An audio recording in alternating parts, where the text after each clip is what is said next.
महाराष्ट्रामधल्या प्रत्येक गावपाड्यावरती वीज पोहोचल्याचा सरकारचा दावा फोल असल्याचं समोर आलंय। अमरावतीच्या मेळघाटामधील 22 गावं अजूनही वीज त्या ठिकाणी पोहोचली नसल्याची धक्कादायक माहिती लोकशाहीच्या हाती आलेली आहे।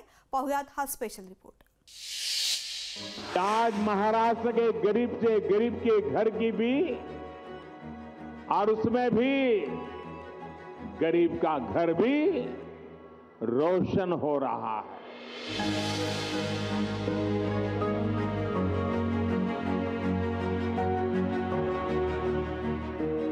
महाराष्ट्रातल्या घराघरात वीज पोहोचल्याचा दावा करणाऱ्या पंतप्रधान नरेंद्र मोदींनी एकदा मेळघाटातल्या कोकमार गावात येऊन पाहावं। कोकमार गावानं अजून पेटलेला विजेचा बल्बच पाहिलेला नाही। स्वातंत्र्यापासून आतापर्यंत या गावात वीज येऊ शकली नाही।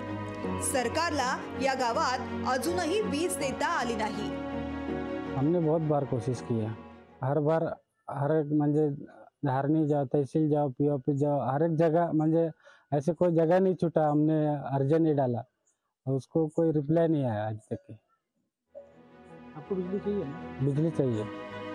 अनेक गावात सौर ऊर्जेवर वीज पुरवठा करण्याचा प्रयत्न केला, पण ही यंत्रणा कुचकामी ठरल्याचं दिसू लागलंय।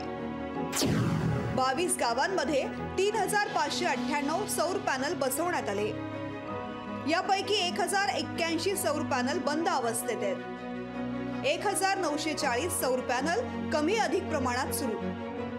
आदिवासींना सौर पॅनलच्या देखभालीचा अनुभव नसल्यानं ही यंत्रणा सुरू असून नसल्यासारखी आहे। बिजली आने से हमारा बच्चे अच्छे पढ़ेंगे, फिर हमारा खेत में सिंचाई अच्छा होंगे। और बिजली नहीं होने के कारण हमारे को इंजन चलाना पड़ता और डीजल भी महंगा है। और सिटी का लोग अच्छा पैदावार कर रहे हैं और हमारा मेलघाट में तो कोई पैदा ही नहीं हो रहा है। हम मजदूरी करने को जाते हैं। महावितरणचे अधिकारी वन विभागानं केलेल्या अडवणुकीचं कारण पुढे करून हात वर करताना दिसतात। प्रोसेस केल्यानंतर आणि त्याच्यानंतर मग पहिल्यांदा राज्य आणि नंतर केंद्र सरकारची परवानगी मिळाल्यानंतर मग आम्हाला हे प्रोजेक्ट हातात घेता येईल। साधारणपणे 50 कोटीचं बजेट आहे त्याचं प्रोजेक्ट, म्हणजे इलेक्ट्रिफिकेशनचं। मग मुख्य म्हणजे फॉरेस्टचं पहिल्यांदा क्लिअरन्स आल्यानंतर हा आम्ही प्रोजेक्ट हातात घेऊ। गावात विजेचे खांब नेले म्हणून त्या गावात वीज आली असं नाही। मेळघाटात अनेक गावांमध्ये छोटेखानी सौर ऊर्जा प्रकल्प तयार केलेत। हे प्रकल्प शोभेचे ठरल्यानं आदिवासींच्या वाट्याला अंधार कायम आहे। सूरज दहाट, लोकशाही मराठी, मेळघाट, अमरावती।